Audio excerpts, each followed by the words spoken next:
Klasher coming at you today in Clash Royale. How you guys doing today? It's day 2 of balance changes. I hope this video finds you all doing well. I am still adjusting to the balance changes, guys. I have not kind of figured out what my new favorite deck is, but we're going to be highlighting 2 awesome decks for you guys today, both featuring the Mega Knight thanks to Pompeyo and Trainer Guard. Huge shout out to both of those pros. So this is the first deck that we're going to highlight today. There's no doubt about it. Mega Knight seeing a substantial buff on his Enter the Arena ability and his jump damage plus 23%. Now his regular damage is down, I think, around 7.5, 7.8% or so. So his fists bangs or whatever they are don't do quite as much damage, but everything else, the jump ability, which is really where you get the big value from the Mega Knight, is back, baby, and we're already seeing him being used by a lot of pros. I've seen a lot of tweets about 12 wins and high ladder trophy pushing using the Mega Knight, so I figured I'd share 2 of the decks that the pros have early success with you guys. Now this first one here, by the way, guys, I know, I forgot my hat again. I forget it again. I suck. I suck. And I didn't comb my hair. This is awful. I might take away face cam for this video, but now that I said that, I guess I can't do it. Anyway, back to the video, guys. This is a 3.3 Hog Mega Knight cycle deck. It's pretty much the cheapest you can get a Hog Mega Knight deck. So those of you who like Hog Cycle, but also want to try out the Mega Knight, this might be the pick for you. So it's 3.3. You have the cycle cards you're looking for. You have skeletons, you have Ice Golem, and of course you have bats in this deck, but be very careful. I played this deck for a long while last night on ladder. Didn't have a lot of success with it. As a matter of fact, I'm going to play a lot. Well, it was a live match at the time of this recording, but I couldn't record it live. I had issues, whatever, right? So we'll go through my match next, and then we'll go back into Pompeyo, then we'll transfer over to the second deck and Trainer Guards. But I'm going to tell you the lessons that I learned from this deck before we get into, you know, the play-by-play here featuring Pompeyo, and there's 2 big ones. Number 1 is if you're going to use this deck on ladder, I prefer Fireball. I switched to Fireball after like 20 matches, did so much better, right? So challenges, Poison, ladder, Fireball, that would be my advice, not Pompeyo. So take it with a grain of salt, guys. And additionally, the Hunter is so important in this deck, right? You have Mega Knight, you have Hunter, and you have Hog. And then you have cycle cards, including bats. But for air, all you have is Poison Zap, which is, you know, not really air. I mean, they're air, but you guys, they're spells, right? But you have the Hunter, and you have bats. Really, really important that you save Hunter for when you really need him. Do not cycle Hunter ever, ever, ever in back of the King Tower unless you already know what deck you're playing against and you know you don't need him in other situations. Let me give you an example. You cycle a Hunter in back of your King Tower, they come at you with a balloon, you're dead. Right? I mean, you could play bats, but it doesn't matter. They're going to have a zap or something ready for the bats, right? You need to make sure that you're saving that Hunter for situations where you really need that strong air defense, because that's all you have, ladies and gentlemen. That's all you have is the Hunter, okay? So be very careful with Hunter and switch to Fireball ladder. Though once you get those 2 elements down, you'll have better success with the deck. Let's see how I did when I hopped into ladder. This is yesterday and last night when I recorded this gameplay, because, you know, at this point with all the maintenance breaks, I'm getting paranoid, guys. I'm getting paranoid about losing my replays. So when I have them, I'll record them, I'll play a match, and we'll just kind of do play-by-play. I forgot what I even did during this match. So I start out cycling in, it looks like I'm going to cycle an Ice Golem here. I think I wait for a little bit, but then after I realize 30 seconds is going by, and I'm going to be sharing this in the video, I'm like, okay, Ash, just play something. Give the people something to watch, dude. And here it goes. Ice Golem in the back of in the left lane, in back of the King Tower. So at this point in the match, he splits Barbarians, who you can see people trying to play test Barbarians out there. Once I see Barbarians, I know it's going to be kind of a difficult matchup because he has Barbarians for my Hog. I want to see what else this guy has. So he comes in with a Minions in the left lane. That's just going to be fine there. I'm going to able to go ahead and zap that all up, clearing out the left lane. Now I'm going to go ahead and I'm going to play the Hog in the right lane. So I didn't see the circumstances under which I played the Hunter here, but the fact that he plays Giant right into the Hunter is fine by me. Obviously, Hunter is going to be one of my strongest defenses, or the strongest defense. Then I see it. Then I see it. Now I remember this dude. Ooh, Azure Strong, or Song, or Azure Strong Either way, dude, you hit me. You got me with a dirty freeze. The dirty freeze, by the way, if you missed my top 4 freeze decks, try it out. You know, like, freeze is one of those cards that if you're a bad player, you can still beat a good player, because all it takes is one surprise freeze and you win. So if you consider yourself an average, well, it doesn't matter. If you consider yourself a bad player, an average player, a better than average player, if you try a freeze deck, like the element of surprise, even though it can be dirty, it can be so much fun too, right? So use those freeze decks, give them a shot. So here I just opt to poison in the left, and I want to play the skeletons to kite that prince. I'm worried about that prince there. Meanwhile, I go ahead and I use the hunter in the right. So I'm just going to do a little soft push here with the ice golem in front of the hunter. He drops a giant, which again is really good for me. I know he has horde in hand, so I had the poison ready, and there you go. I drop it maybe a little bit late considering I did have it ready, right? But either way, I'm going to cycle to another hunter, and that's the second point that I wanted to mention with this deck, guys, is that even if, and look at that freeze, man, look at the freeze value here. It's the giant and the hog just pounding away at my poor tower. I have poison ready this time. This guy has a lot of swarm. I know it's going to be either minions, barbarians, or minion horde, right? Obviously not that push, but you guys get the deck. So I'm just going to go ahead and kite this into the opposite lane here. What was I saying before? The cool thing about this deck is that you can cycle to another hunter as well, right? So it's not all, you know, you use your hunter and then you lose, right, in the wrong circumstance. You can cycle back to him very quickly because you have skeletons, you have zap, obviously, you have ice golem, you have bats. So you can cycle quickly back to hunter. He uses a defensive freeze there, and I know I just have zap ready. I had the poison already down. There's just so many swarm cards in this guy's deck. All of a sudden, I'm feeling a little bit better about this match. However, I can't lie, I'm still scared because I know this dude, and I missed that prince there. He gets a stab on my hunter, which could really hurt. I know he has freeze in hand here, guys. I'm just going to go ahead and poison. The hog does get a hit, and I come away with a victory. So you can see how hard fought that was. It wasn't necessarily an easy battle, and I didn't really use Mega Knight. Did I use him at all? I don't even remember if I used him at all, and that's mainly because the guy was running minion horde, minions, just a lot of air swarm that I didn't necessarily have a huge need on the Mega Knight there. Let's watch another Pompeyo replay, and then we'll get into the second deck, which is super legendary heavy. This is going to be like the free-to-play, more free-to-play friendly version of the two decks, and the next one's going to be, well, I hope you have your legendary cards unlocked, ladies and gentlemen, because it's going to be packed, jam-packed with legendaries, but it's a really good deck too, especially for challenges if you don't have your cards leveled up. But for now, let's watch the replay here against Kuchiku, who is a pro player for Team Queso. Kuchiku, I do want to give a shout out to as well. He beat me on ladder at the end of last season when I was running Three Musketeers, Hunter, Hog, which, by the way, I'm a little bit worried about right now. But, you know, we're going to be seeing a lot of Mega Knight in this matchup, right? Because Three Musketeers are in a tough spot, guys. There's no getting around it. I mean, Three Musketeers with Valkyrie. The buff to Valkyrie, first of all, was insane. If you missed my video last night, made a lot of shameless self-promotion here, guys.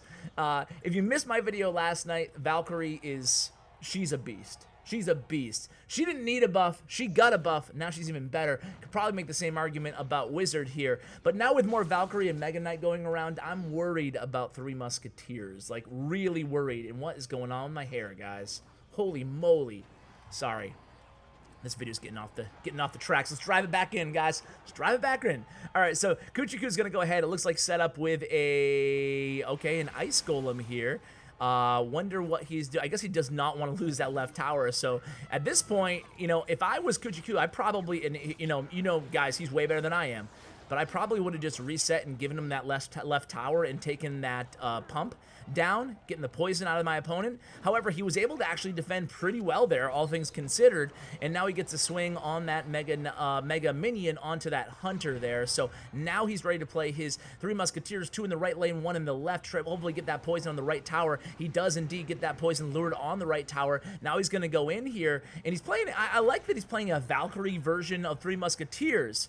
That's a total viable sub in Three Musketeer decks. Valkyrie's just so strong right now. More HP than Dark Prince and Prince. Just a super strong card. Now here comes a hog push again here for Pompeyo. Let's kind of switch the tables here and focus on what Pompeyo's doing rather so much than what Kuchiku is doing. Also Lumberjack in the deck, obviously you guys have noticed. And a Lumberjack, another really cool card in the meta right now. I think Lumberjack in a lot of different decks is actually pretty underrated right now. We'll see how he does as the meta progresses. So here it comes another another hog push in front of that hunter by Pompeyo. The hog's going to get to that tower, going to take it down there. 2 swings on the tower down, and then we have the bats ready for the 2 musketeers. Look at how just simply even bats can take down, you know, 2/3 of the 9 elixir value there. I guess 6 elixir worth of 3 musketeers in the right lane, and there's another victory for Pompeyo. So let's move on to the second deck here, guys. It's the deck that Trainer Guard has shared with me, and I told you, it was legendary heavy. Check it out, only 2 non-legendary cards. I'm not even going to bother going into substitutions. It's just a really cool miner control deck. It's a deck that you're going to be thinking defensively first, just as you would a normal miner control deck. However, you have so many options between the Ewiz, between the Mega Knight, between the Inferno Dragon on defense that you can combo with your miner or chip away or get a monster push too, just depending on kind of how aggressive your opponent is. So I want to show you this replay first. It is the 12 win of the deck, and it's against an opponent who's really, really good, playing my favorite deck in the game. And again, guys, I said at the beginning of the video that I don't know what my favorite deck is anymore because this deck took a big hit, but Angel plays it incredibly well, and this one goes way into overtime, but I wanted to share this one with you because it's just 2 great players going head to head, and I always like sharing that. So here we go. It's going to be Trainer Guard on the top here on the Hippo account, and of course Angel here on the bottom. So we'll be focusing on things kind of from Hippo's perspective in this match. So here comes the 3 musketeers. We don't have the Mega Knight in cycle, so we're gonna go ahead and play the minions right in the center there. They'll distract that right musketeer, deny her any damage, and then we have a Mega Knight going in the left lane, which the opponent is going to do a good job of kiting. We do have 1 minion alive as well. The hunter is still trying to take down that Mega Knight, but the 1 minion doing some work there, taking that hunter down to just a sliver of HP left, guys. And now we're able to just go ahead and log this up if we want to. Do we? Yeah, no, we don't log. We use the Ewiz and the Inferno Dragon. So again, another kind of annoying counter push here coming in for Angel to deal with. A good Skeletons and Royal Giant there by Angel, kind of really doing a very good job of stymieing this push in the right lane. However, the Inferno Dragon is still going to be a pain to deal with. So he's going to go ahead and cycle to a hunter right on the Inferno Dragon. So what looked like it could be a tower taking push there by Trainer Guard only gets, you know, all said and done about 700 HP or so off that tower. So here we go. We're going already into double elixir time, and as I said, this match goes on for a while. Now against this matchup, we're not always holding on to the Mega Knight for the 3 musketeers because we have plenty of answers. We do have poison as well. We use poison in this situation, so now we have a Mega Knight minions. We lure the fireball out of the opponent, and now we're just going to kind of sit back. We'll let the poison do its job against those musketeers. We want to take down this Royal Ghost, and we do before he can turn invisible, targeting our right tower where the opponent has already done a little bit of damage to. So here it comes, a bandit cycle to back of the King Tower here. You can just see already how patient that Trainer Guard is with this deck. He's not always comboing that poison unless he can get a lot of value. Even with the hunter, it must have been very tempting to use the poison there. He did not. Instead, he cycles another Mega Knight in back of the tower, and he plays minions loosely, a light defense here on the hog in the left lane, causing the opponent 2006, great year. Some of you were probably born after 2006, which is crazy. I'm not even going to tell you when I was born. But anyway, it's 26 and 26 on both of the towers, so causing a 3 musketeers player to split their damage is always a good thing, but we don't want to let it get out of hand. So far, we're in the lead, but things are about to get a lot tighter here. The opponent Angel is going to start splitting 3 musketeers towards the river here, and you can see this, and providing a lot of poison value here for Trainer Guard. However, not before they do a lot of damage to both the Mega Knight and taking out that wizard. Now, meanwhile, on the left tower, guys, or the Ewiz, meanwhile, on the left tower, we're down to 1126 HP, so all of a sudden, it's kind of anybody's game. This is a very, very well-played, again, deck here by Angel, or well-played matchup, I should say, using a deck that doesn't really have the advantage in the matchup at all. However, you're able to see how he's able to always have that hunter and the Royal Ghost in hand when he needs it. Another swing on that hog on that left tower. Of course, Mega Knight is great against the hog, but because his secondary bash has been reduced, he can't deny the hog all damage. The hog will still get 1 swing on that tower.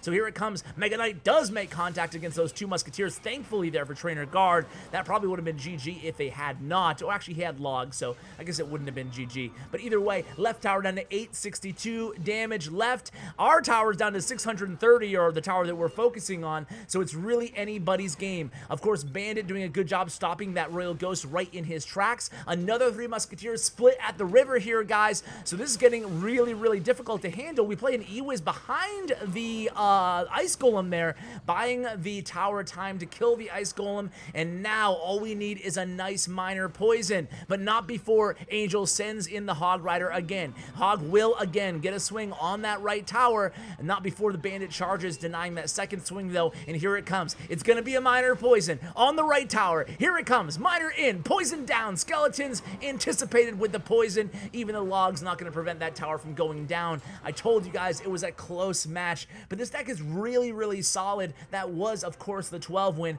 Let's watch a little bit easier of a match against a really popular deck here, against Giant Double Prince, which is still gonna be really strong in the meta. More Giant decks coming, by the way, more interesting kind of new meta versions of Giant decks and Valkyrie decks and Graveyard decks all coming right now. I have so much content that we are going to continue double uploading for the next couple days just to kind of catch up to real time, right? So here we go. It's going to be a Bandit starting out behind the King Tower. With this deck, you can start cycling Bandit behind the King Tower.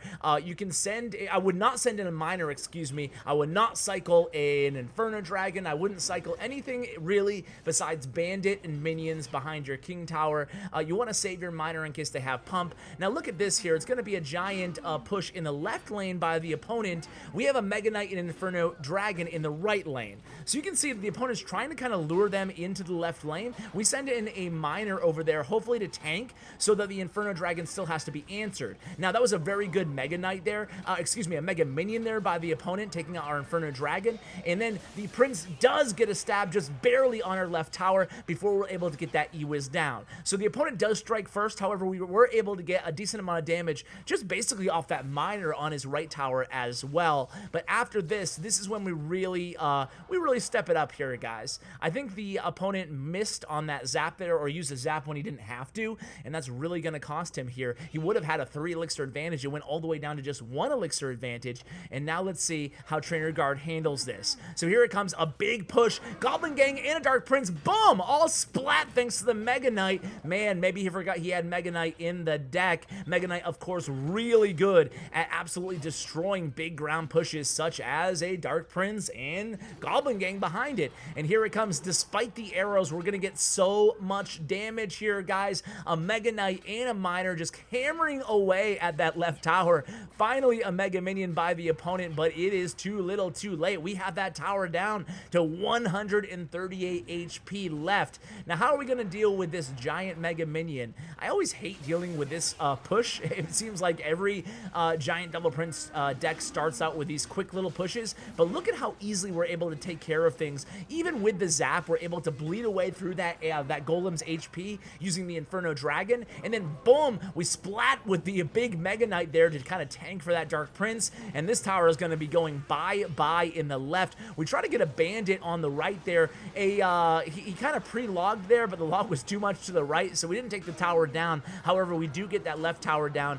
and you can see even with this Dark Prince coming in and actually getting that charge off, the arrows come down too late, and only 10 seconds left almost now. It's going to be way too little too late here for the opponent, and you can see that this deck is a lot of fun, very strong defensively, so if you're the type who likes strong defensive decks, definitely give it a shot. One thing is for sure, Mega Knight is definitely back in the game, guys. That ought to make a lot of you guys happy, some of you guys sad. Let me know what you think of these decks and the balance changes in general if you haven't shared your thoughts yet. Guys, thank you so much to the pros who joined me for today's video. Again, Trainer Guard and Pompeyo. I'll link their information, including their stats, on statsroyale.com in the description below. Huge shout out to Bren Chong, my YouTube partner. Thanks for everything that you do, Bren. Really appreciate it. And thanks for everything that you guys do, continuing to watch and support the channel. Thank you, guys. It means the world to me. And as always, take care, guys.